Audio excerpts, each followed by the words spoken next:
tapta jivanam kavibhiriritam kalmashapaham sravanamangalam srimadatatam bhuvignanti e bhuridajanaha. Sri Ramakrishna was talking about the Ista Devata,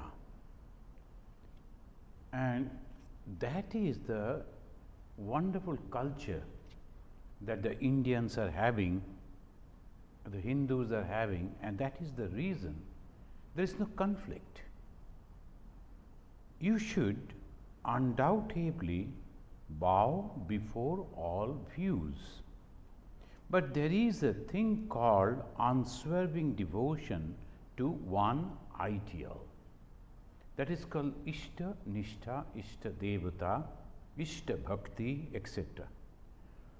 The page 371, we find this, that you should undoubtedly bow before all views. So that the humbleness should be there, acceptance should be there.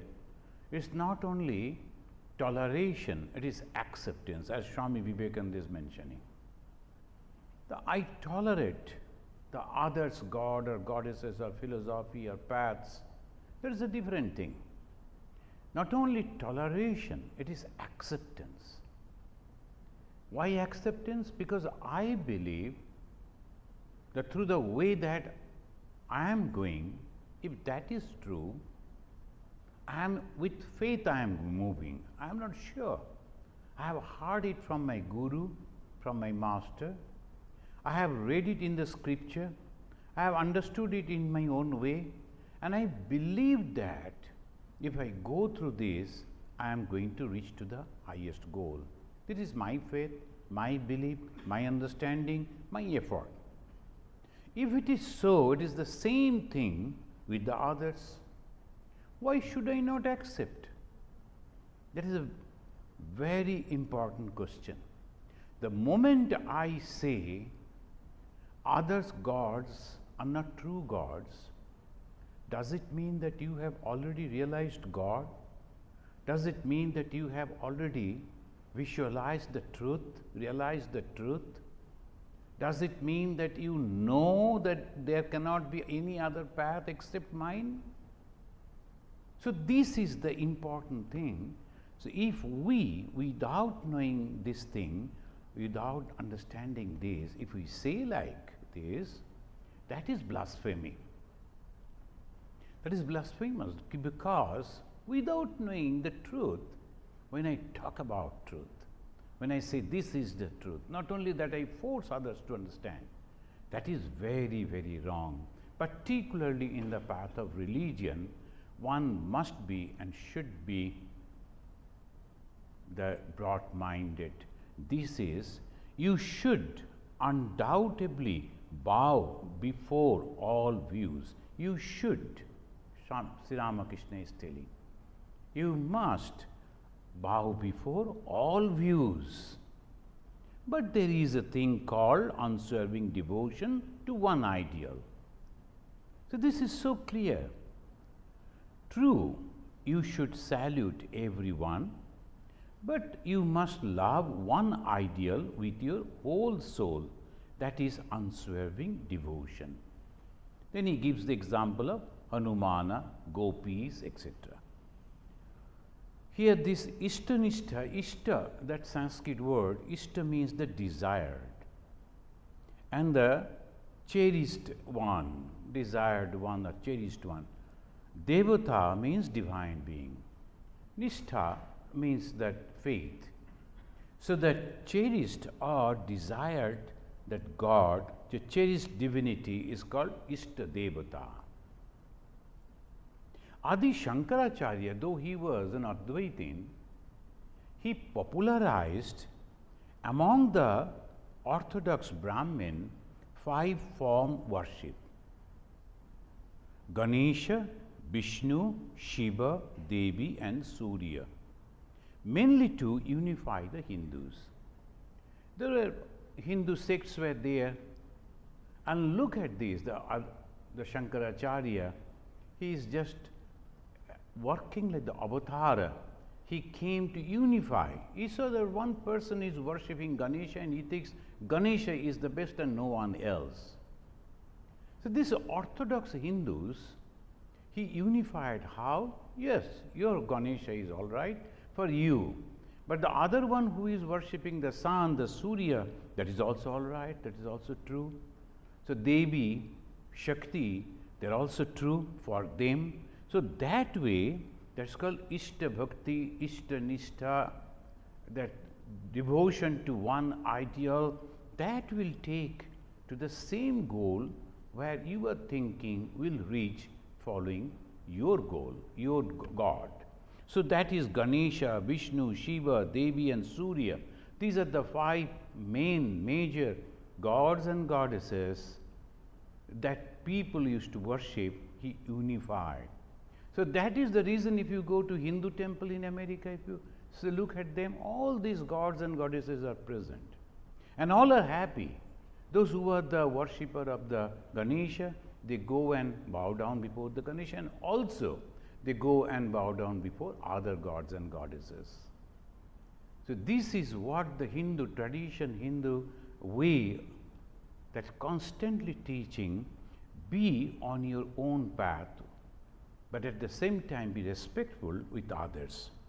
This is the only thing that if the world religious groups they understand, then there will be no conflict at all. We are having the religious parliament and this inter-religious conferences, all the time exchanging. This is the view, that's very clear. You need not to accept my God, but have respect for my God. I need not to accept your God and the path and the philosophy. But what is the problem? To respect your philosophy. So that is the way. And even the Buddhist, there's a group of Buddhists, Vajrayana, they accept the Ishta Devata. Why? For the better concentration. If you have some ideal before you, it helps to concentrate. And Dvaivism, of course, as in the last time when we were discussing in the Ganges about the Vaishnava path, that's called the dualism, the two. God is separate, I am separate, and they are all the time. There are many gods and goddesses are there. Vishnu is the main god, and from there the avatars, the incarnations of the same God is Rama, then Krishna and many other, the very high souls, they are also as the, they always think that I should have one God, like Ramanujacharya, for him one God. His disciple, again, he was thinking not that I will have my own. So Rama was his own God, Vishnu was somebody, and the Krishna was. So, but all they were Bhagavata Dharma, they were all the Vaishnavas and different. Someone is Krishna, someone is Rama, someone is the Vishnu, like this when they were having. So there was no problem. Sri Ramakrishna is giving the example of two, and the famous devotees like Hanumanji, you having the Ramachandra. Without Ramachandra, no one else. Mirabai was having the Krishna as her ideal. Ram Prasad, a very famous sage in Bengal, Ma Kali. So this way, we always find the Ishta Bhakti helps people to understand the religion much better way. And it was the Saturday, December 29, Master Mahashaya, this small paragraph he is writing. Master Mahashaya was practicing austerity, staying with Sri Ramakrishna. And that's why Sri Ramakrishna asked him to be away from the friends and family so that he can concentrate. He was living with Sri Ramakrishna in Dakshineshwar. And this Saturday, December 29, 1883, it was the day of the new moon, auspicious for the worship of Divine Mother. At 1 o'clock in the afternoon, Sri Ramakrishna got into a carriage to visit the temple of Kali at Kali Ghat. Sri Ramakrishna was in Dakshinesha, but from there he was going to Kali Ghat. If you go to Calcutta, and you will find, now the Calcutta has spread it, but in those days Calcutta was under the guidance of two mothers. One is this Kali Ghat Ma Kali and Dakshineshwar Ma Kali. So both are from the both sides, as if was protecting the whole city. So the Sri Ramakrishna was in Dakshineshwar and he was traveling to Kali Ghat. He intended to stop at Adhar's house on the way, since Adhar was to accompany him to the temple. While the carriage was waiting near the north porch of the master's room, M, that means the writer, the master Mahasaya, went to the Sri Ramakrishna, the master, and said, "Sir, may I go with you?" Look at it. Here, usually we find the master Mahasaya is always accompanying him wherever, and wherever he went, he always noted the conversation and the things that happened, and then he presented over here. And Sri Ramakrishna also liked it.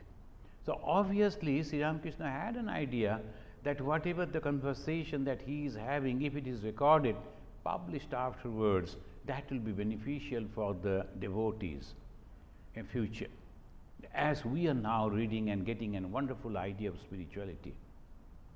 But today, as because he came with a purpose to practice spirituality in the company of his guru, and his guru said that you should not have the thinking of anything else. When he came and told, "Sir, may I also go with you?" Sri Ramakrishna is asking, why? "I should like to visit my house, my home in Calcutta." So Master Mahasaya was thinking, since I am going to the same road and he is so near to that, I will go and say hello to my house, whatever there, then again I will come back along with the master. Sri Ramakrishna reflected a moment and said, "Must you go home? Why? You are quite all right here. See, it will break. That is the reason." And this is the great teachers. So really he understood that continuation that he is having, constantly remembering God, taking the name of God, reading about God, singing about God, and all this suddenly it will break if he travel over there. So the austerity, the practice at that time, they should not move. That is called brahmacharya period. And constantly 10 years without any break, if one can do that, it is sure and certain that he will develop the spiritual power. So that is the way Sri Ramakrishna is giving the training. M wanted to see his people a few hours, but evidently the master did not approve. And here it ends the whole record. Because the master, Sri Ramakrishna, didn't take him along with him, and we don't get any record of that. Next day, Sunday, it was Saturday that happened, Sri Ramakrishna went to see that Kali temple, Kali Ghat Kali temple. Now it is so difficult to go with crowd, tremendous crowd. But this time, in the Sunday, December 30th, 1883, at 3 o'clock in the afternoon, while M was walking up and down under a tree, a devotee came to him and said that the master had sent for him. Now the master Mahasaya and the master, we should not mix up. Master Mahasaya means the recorder. He was going on recording and he was a teacher. A teacher is known as master. So Master Mahasaya in Bengali particularly. So Master Mahasaya. So he is mentioning M, means Mahendra. So here he was just alone, he was walking, that is a part of the spiritual practice. Then his teacher, Sri Ramakrishna, called him. Went to Ramakrishna's room and found a number of devotees there. He saluted the master. Here also, the disciple all alone thinking. Now Sri Ramakrishna knew that he is going to give some discourses through conversation. He called a disciple so that he should be there, he should listen, and also as his own he recorded. Ramachandra, that doctor, then Kedar and other had arrived from Calcutta. Ram had brought with him the Vedantin monk whom the master had visited near his garden a few days earlier. We have already read that, and Sri Ramakrishna told Ram, please bring him. So whatever Sri Ramakrishna said, naturally his disciples, his followers, admirers, they used to do that. As because Sri Ramakrishna wanted to talk with him, so he brought him. On that occasion, Sri Ramakrishna had asked him to bring the sadhu to Dakshineshwar. Sadhu means the sannyasi, the monk. The monk was sitting on the small couch with the master. They were talking happily in Hindustani. Sri Ramakrishna knew about that because a group of people, they used to live so close to the Dakshineshwar. They were all from the North India, northern side of India. These Hindi-speaking people. Sri Ramakrishna used to talk with them, and by that way he has learned. When he was young, he used to go and serve the monks coming from different parts of India and going through their village. And in every village in India, that was the system. They used to have a beautiful room for the monks to come and stay over there. And whenever any monk or any group of people, monks, they used to come and stay, the villagers used to come and give food, then water and all that, whatever they needed. Sri Ramakrishna, as a very young boy, he used to go and he used to serve the monk. Most of the monks, they used to come from the North India. They used to speak among themselves in Hindi. And that way he picked up Hindi. Not that chaste, very grammatical correction, correct Hindi, but he knew Hindi. So he is talking in Hindi. What do you feel about all this? That means this creation, he was asking. He was a Vedantin monk. Sri Ramakrishna wanted to talk to him and liked him because he was having a desire to develop. Now some people, the moment they become monk, they think that I am a monk, I know everything, and book is there, I will read. Devotees also. This is one type of ego that also pulls them down. They cannot get the light by that way. So one should be humble and always ready to learn from wherever the light is coming, they should receive it. So the master brought him over here and talking, and then he has allowed him to sit by his side. That means the gentleman, that monk, was pure. Otherwise, Sri Ramakrishna was very, very choosy. He never allowed people to sit by his side. And this person, when sitting by his side, means he was by that way a little higher. And Sri Ramakrishna asking, what do you feel about all this creation? Then the monk said, it is like a dream. That is the Vedantin way. It's like a dream. And as we were discussing about the creation according to the Advaita Vedanta is just like dream, like the mirage. It is not actually there. We are creating. That is the idea. So he said like that. It's a dream. So Sri Ramakrishna immediately asking that Brahman alone is real and the world illusory. That is the Brahma Shatya Jagat Mithya. That is the dictum of the Vedanta. Well said. What is Brahman? He is asking about. Then the monk said, Brahman is the sound, it is Om. As in the Upanishad, particularly Kathopanishad, it says, Om iti Brahma. And Om means a sound. The Sputaka, they say, and many other philosophy also accept it. So this way he said Om is the Brahman, Om iti Brahman, Kathopanishad say. Sri Ramakrishna immediately rectifying him and telling, but there must be something indicated by the sound. Om itself is not Brahman. Om is indicating something which is Brahman. Now, we always say Sat Chit Ananda Sarupa. The moment that gives the complete idea of the Brahman, Sat, Chit and Ananda, three qualities. If that is the Brahman, that means Brahman is limited again. That infinity, that is lost. If we say Om is the Brahman, that means it looks like this and it sounds like this, and that is Brahman limited. That cannot be. It is infinite, unlimited. So, Sri Ramakrishna immediately mentioning, and Sri Ramakrishna never read any books, though he heard. But the realization, the conviction is this, through the realization, these can never be. So, he is all the time telling the truth. But there must be something indicated by the sound, isn't that so? He is asking. Then the monk is telling that itself is the thing indicated as well as the indicator. Now the Om is indicating something, and that is the indicator he meant. At these words, Sri Ramakrishna went into Samadhi. This is the speciality of Sri Ramakrishna.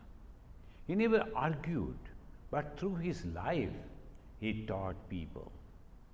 Those who had little faith, they really got benefited by them. If then this word, Sri Ramakrishna went into Samadhi and sat motionless. The monk and the devotees looked wonderingly at him in his static condition. Kedar said to the monk, "Look at him, sir, this is Samadhi." The Kedar was telling that monk, this is Samadhi. The monk had read of Samadhi, but had never seen it before.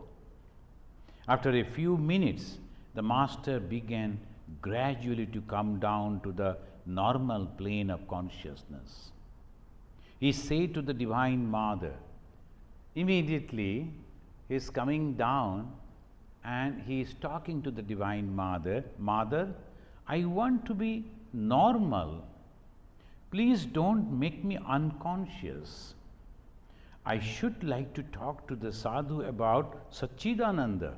Mother, I want to be merry talking about Satchidananda. I want to feel happy talking about."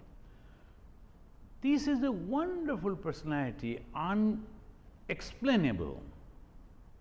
When we, the ordinary people, to reach to a little better concentration, are struggling so hard, here is a person who goes so easily into the Samadhi, Nirvikalpa Samadhi, where the moment the monk indicated that Om is something that indicating, and that is the indicator.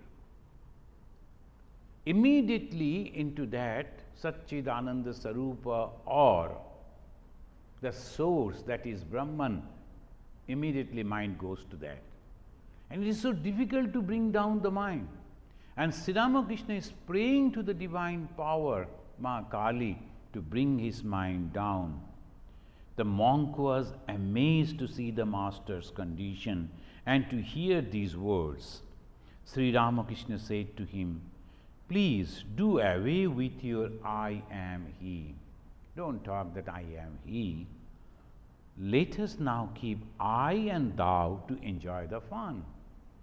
The God is there, I am here, let us talk about that. The moment I say I am he, there is no conversation. We cannot talk about anything. So let us, at least this moment." Master took Kedar with a smile.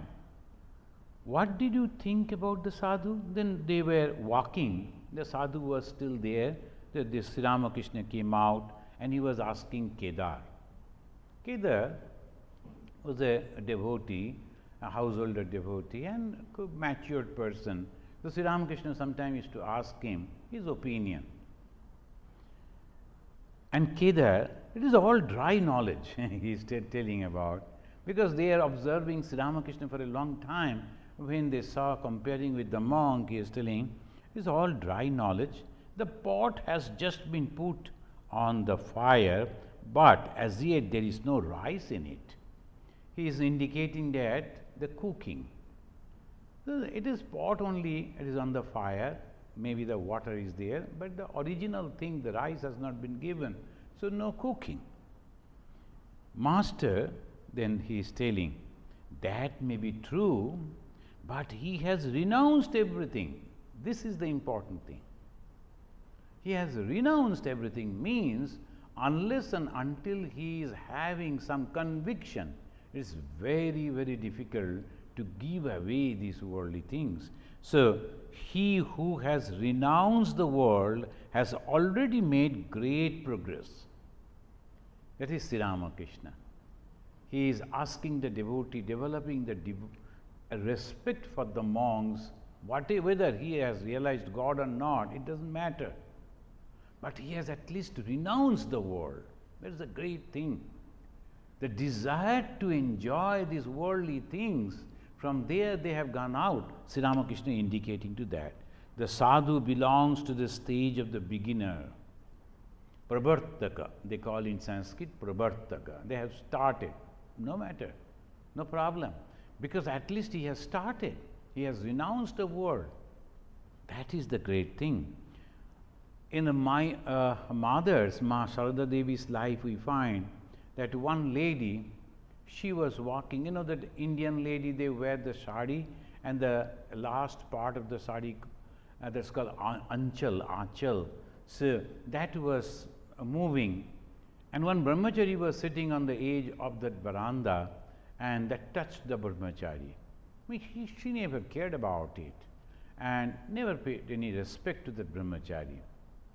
Immediately mother noticed it, Ma Sharada stopped her and said, why?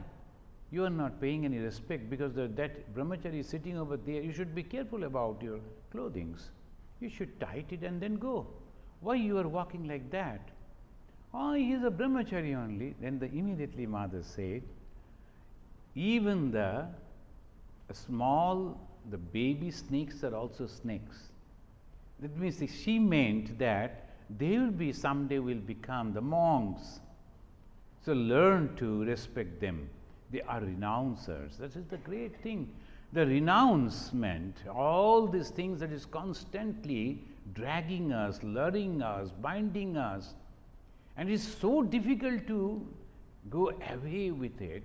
Now some people at least trying to do that, respect them. This will bring you good. So that Sri Ramakrishna also mentioning. And he told, nothing can be achieved without the realization of God. When a man is intoxicated with ecstatic love of God, he doesn't take delight in anything. Then he was singing a Bengali song that means, cherish my precious mother Shyama, tenderly within, O mind, may you and I alone behold her, letting no one else intrude. So it is God and the devotee that should be, and no one else should be there. Jatane hridaye rekho adorini Shyama maake mon tui dekh ar ami dekhi ar jeno keu nahi dekhe. That is the original Bengali song. The cherish my precious mother Shyama, tenderly within, O mind, may you and I alone behold her, letting no one else intrude. Kedar repeated the words of a song in keeping with the master's feeling. Sri Ramakrishna returned to his room. About 4 o'clock, the door of the Kali temple was opened, and the master walked to the temple with the monk. Aim accompanied them. Entering the inner chamber of the master prostrated himself reverently before the image. Now it is in Dakshinesha. The monk with folded hands also bowed his head repeatedly before Kali. Now, just a few hours before, he was talking about in a Vedantin way. Now in the company, the holy company of Bhagavan Sri Ramakrishna, he has understood the Shakti, the power of God is also there. We should go and accept. The same way, Sri Ramakrishna convinced his master His guru, Totapuri, Advaitin, he never believed in this world and all. But Sri Ramakrishna told, look at this. As long as you feel that you have a body, you are within this Shakti, realm of Shakti. And why should you not accept it? You must have to. So that way, if you don't like to understand this, your realization will be limited. So this is why we find that Shankaracharya also, he started thinking, then afterwards he himself is composing the hymns and praising the Shakti, the Mother, the Divine Mother. And Master, what do you think of Kali? Now Master is asking him. Then the monk with devotion, Kali is supreme. Master, Kali and Brahman are identical. Is that not so? Monk, as long as one's mind is turned to the outer world, one must accept Kali. He was also a good person, at least intellectually very clear. As long as a man sees the outer world and discriminates between good and evil, he must accept good and reject evil. To be sure, all names and forms are illusory.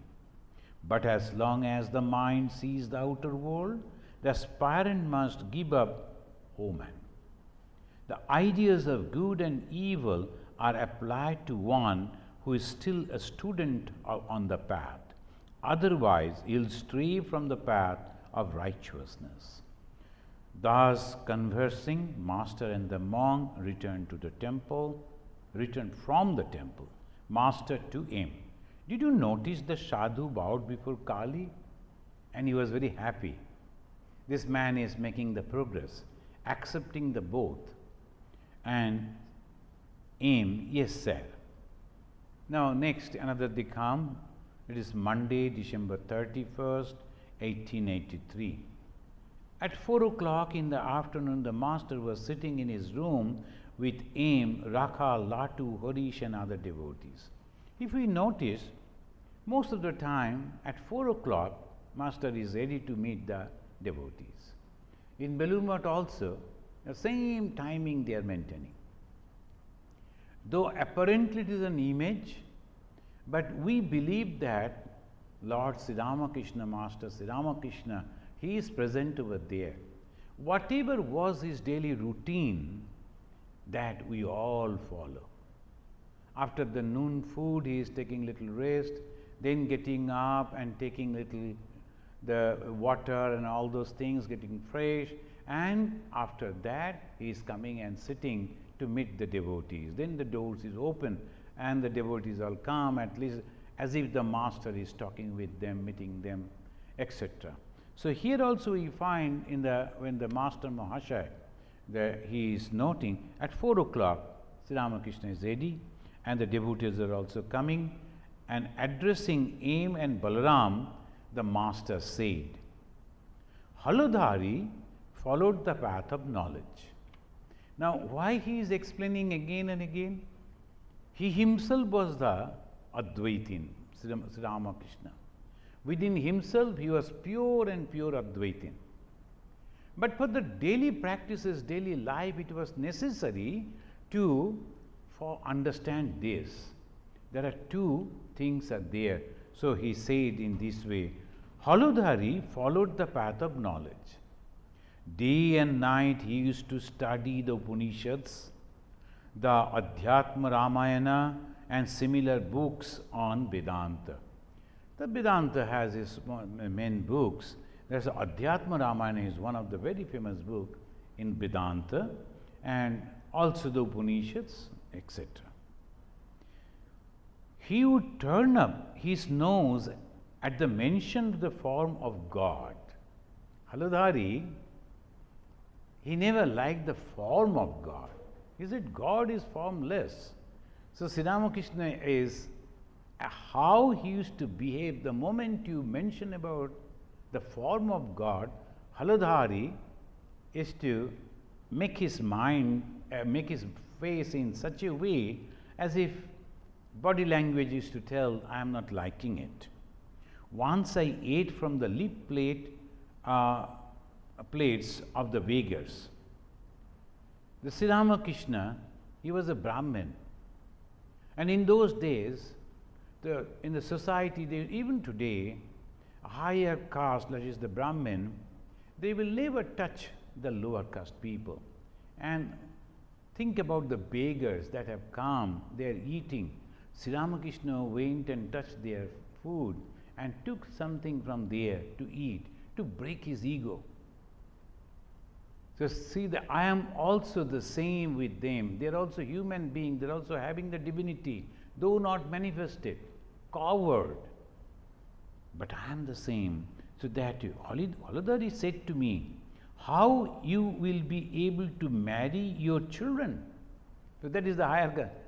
So the Sri Ramakrishna got very angry. I said, you rascal, shall I ever have children? So naturally Sri Ramakrishna was telling, how do you think in this way? You are thinking that this is Advaitin and this world is illusory. At the same time, you are thinking that I am a Brahmin, I am separate from others, and a higher level of the strata of the society, and these and these. That means you are not true to your own ideology. If world is illusory, what is there? Even if I go and touch the food of the other people, lower caste people, what is there? So Sri Ramakrishna never liked this hypocrisy. It is a sort of a hypocrisy. The showing apparently that I am this, in reality it is not. He never liked it. So he used a very strong language. Just fancy. He declared that the world was illusory and again would meditate in the temple of Vishnu with turned up nose. If you say that the world is illusory, then why you are meditating on the form of Vishnu and at the same time criticizing that God can never have the form? Most of the people, they behave like that. That's why the path of knowledge is wonderful path, but not for all. Those who are really understand that is the path for them, very chosen few. Very, very few people can understand it, follow it. Very difficult. And that is why Sri Ramakrishna, though he was an Advaitin, out and out Advaitin, Ma Sharadamani Devi also said he was an Advaitin. Swami Vivekananda also mentioned he was an Advaitin. Advaya Tattva Samahita Chittam. His mind was all the time dwelling on the truth of Advaita. But externally he used to show, because for the general ordinary people. So we should also follow the path of Sri Ramakrishna, then we will reach over there. Then a little later, the master began to talk to the mother in a very tender voice that touched the heart of him. He was master, Sri Ramakrishna, he was praying to the Mother Kali. Mother, don't make me unconscious with the knowledge of Brahman. So look at it. As if the mother is trying to give the knowledge of Brahman, Sri Ramakrishna is telling mother, don't give that. Mother, I don't want Brahmagyana. I want to be Mary. I want to play. Mother, I don't know Vedanta. Mother, I don't even care to know. The Vedas and the Vedanta remain so far below when thou art realized. So he is giving a wonderful conception. When you truly realize God, the truth, whatever it may be called, Brahman or the Atman, according to Sri Ramakrishna is Ma Kali, the moment you realize that, then everything, all this knowledge and other thing, it is far, far below. O Divine Mother. Then he said, O Krishna, I shall say to thee, eat my child, take this my child. O Krishna, I shall say to thee, my child, thou hast assumed this body for my sake. That's the devotional way to approach God, and it becomes very, very easy. Masters Mahashay, he is giving another day, that is Wednesday, January 2nd, 1884. And he is telling how many people they came: Rakhal, Latu, Harish, Ramlal, and M himself had been staying with Sri Ramakrishna at the temple garden. About 3 o'clock in the afternoon, M found the master on the west porch of his room engaged in conversation with a tantric devotee. Now the varieties of people coming to Sri Ramakrishna, Vaishnavas they come, and just we saw that 1 or 2 days before, a Vedantin came. Now a Tantric has come. There are those who practice Tantra sadhana, the Shakti sadhana, that Tantric has come. The Tantric was wearing the ochre cloth. Sri Ramakrishna asked him to sit by his side. Perhaps the master intended to instruct him through his talk with the Tantric devotee. Mahimna Chaudhary had sent the letter to the master. This Tantric was introduced by another devotee known to Sri Ramakrishna, Mahindra. Sri Ramakrishna always followed this, that if you were known to some of our devotee, my devotee, well, then he was introduced. Master to the Tantric. It is a part of the Tantric disciple to drink wine from a human skull. This wine is called Karana. Isn't that so? He is asking the Tantric. Sri Ramakrishna practiced 64 Tantra. So all those approaches, the 64 Tantras approaches, so he practiced, and now he is asking this Tantric, the devotee who has come, as if to know from him. And the Tantric is telling, yes sir. Then Sri Ramakrishna is telling, but I cannot touch wine at all. Why wine? Smoking, this little cigarette or that the hubble bubble, at least you do not lose the control on your mind. This is important. Some people, you will find the monks, they are smoking, maybe from the habit, but they don't lose control on their mind. But someone drinking wine, after some time, lose the total control on the mind. So one who is losing the control on the mind, how can he concentrate that mind? How can he utilize that mind to practice vichara, discrimination? Because mind is the main.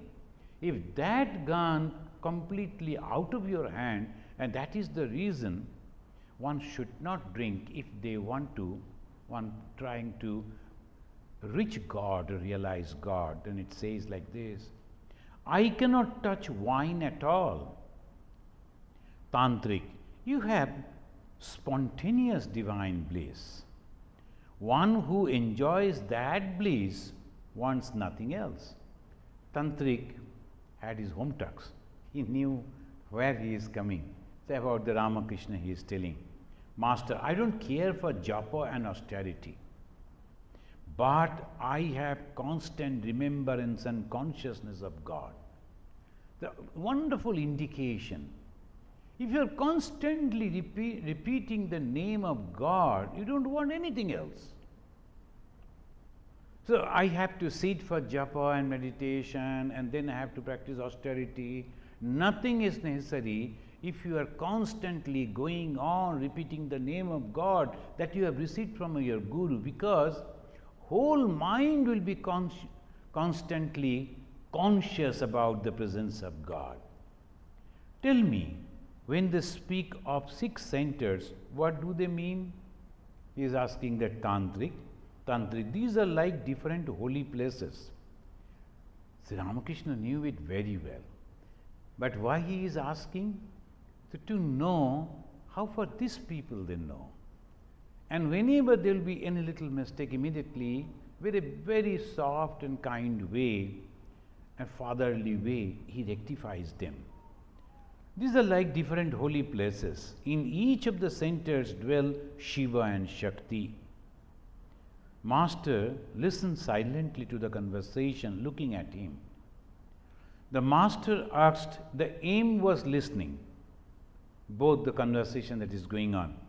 The master asked the tantric devotee, can a man attain perfection without the help of a bija mantra, a sacred word from a guru?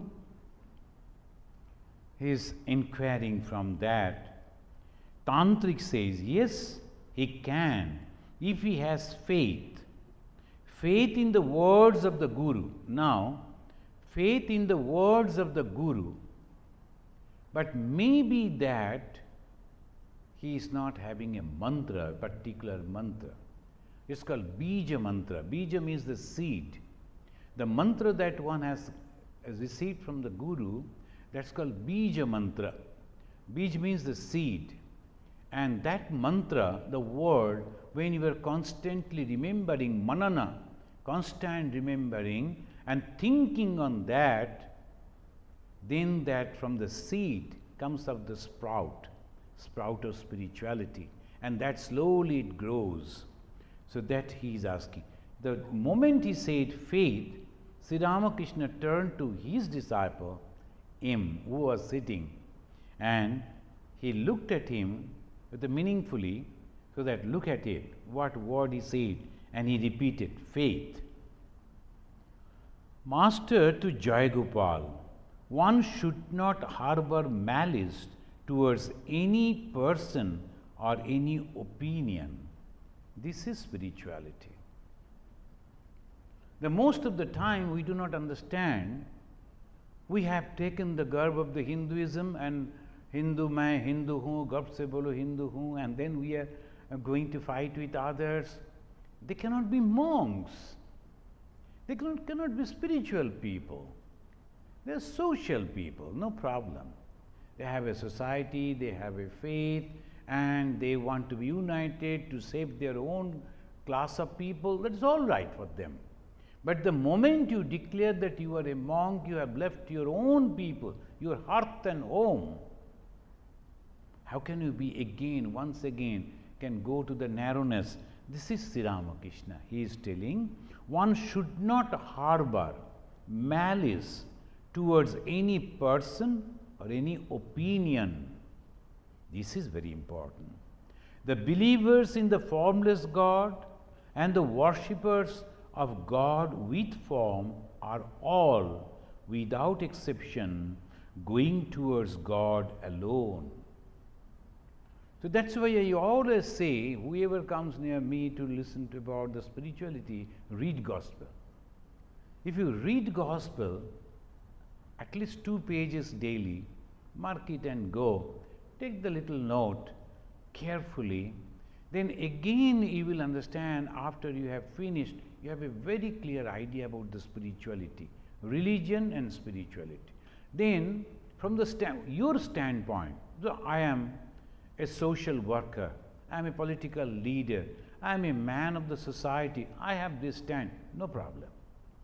But the moment you say I am a spiritual person, I have taken the garb of a monk, you have a complete, totally different attitude. You should be. The moment you say, don't come to me, then you are not a spiritual person. The one young boy, Afro-American young man, he came to me and he told, I went to that group and they said, don't come to us, we don't like this thing. And if you are coming, you have to accept these views, etc., etc. Another group also, they are also very narrow, all Hindu groups. Then I heard from someone about the Vivekananda and the broadness of Vivekananda. Then I was searching Vivekananda. Then I came to know about Vivekananda Vedanta Society, that you are in Chicago. Then I found, no, it is not Chicago, far away, but I have come to meet you people. The moment I came, someone told you are welcome, that I liked very much.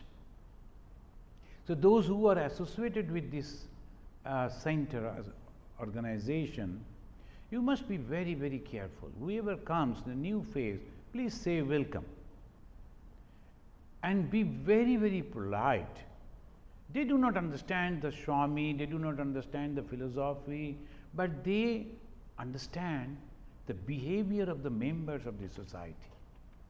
So anyone, whoever comes, why sir, why you are outside, please come in, and this is our thing, that is our thing. We have nothing much to show, only a little, over here the exhibition of Vivekananda, these are the things that happened in 1883, like this we all say, 1893, and this way we all show, but that's all.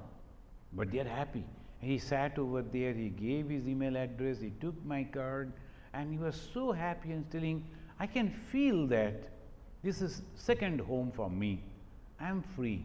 Then he was asking, suppose I come in when there's a function is going on, but the other people will behave properly with me? No, nothing is going to happen. Nobody will say anything to you. You are most welcome. So I just invited him. Why we can do that? Because we are the followers of Bhagavan Sri Ramakrishna, who always say that all paths are leading to the same goal. Anyone, with any idea, he is traveling, no problem. Swami Vivekananda, who is our leader, he always said we travel from lower truth to higher truth, never from error to truth. This is our philosophy, from lower truth to higher truth. Maybe a person has come, he is talking in a different this way, or maybe his behavior is different, but he is also cherishing some truth, with maybe the lower truth. And then slowly coming, they will be higher and higher. We do not know whether the God is going to manifest within their heart any time. So that's why Sri Ramakrishna is telling like this, that one should constantly, one should not harbor the malice towards any person or any opinion. The believers in the formless God, as because that was the main problem at that time, at the time of Sri Ramakrishna, he is mentioning this, formless God and the worshippers of God with form are all without exception going towards God alone. Then he said, Yogi calls him, H capital, Atman or Paramatman. Bhakta calls him Bhagavan. Further, it is said that there is the eternal Lord and his eternal servant. Then Jai Gopal, he is asking a very intelligent question. How can we know that all paths are true? It's a very intelligent question. Sri Ramakrishna is telling that all paths are leading to the same goal. How can we know? Sri Ramakrishna, a man can reach God if he follows one path rightly. Sadharme nidhanam sriya paradharma bhayavaha. So in the Bhagavad Gita it says, Sadharma, your path. This I have chosen, this is my path, I will go in this way.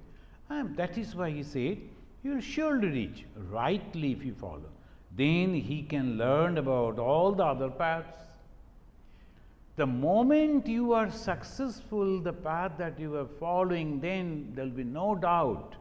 Vidyate hridaya granthi chiddante sarva samsayaha shiyante chasya karmani tasmin dishte paravare.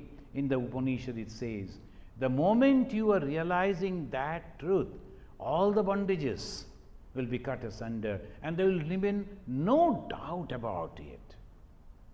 But anyway, somehow you have to reach to the higher goal, that's all. It's like reaching the roof by some means or other.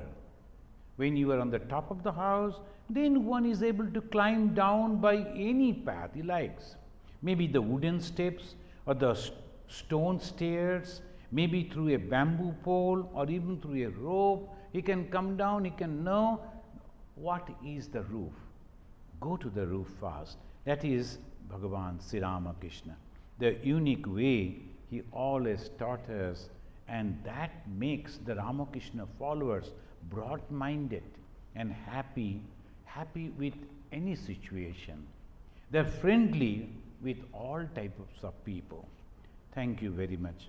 Let us offer our pranam to this great soul and conclude. Niranjanam nityam anantarupam bhaktanukampa dhrita vigraham vai Ishavattaram Parameshamidyam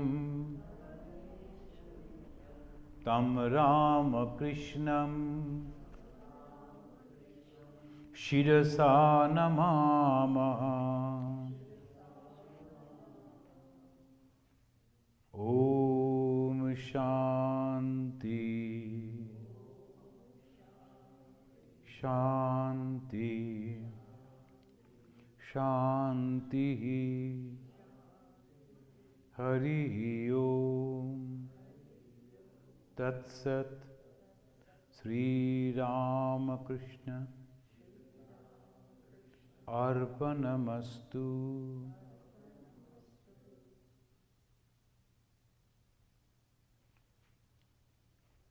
Friends, you know that in the coming Saturday we'll have the puja, Durga Puja. From 11 o'clock it will start in our basement auditorium, and the next day it will be the Sunday, and that Sunday we will have a cultural gathering. All together we will come, and different type of songs, dances, music it will be. So that also, that cultural gathering from 11 a.m. again to 12:30, and we will have the lunch also. So Saturday and Sunday, the coming weekend, please be with us. Thank you very much.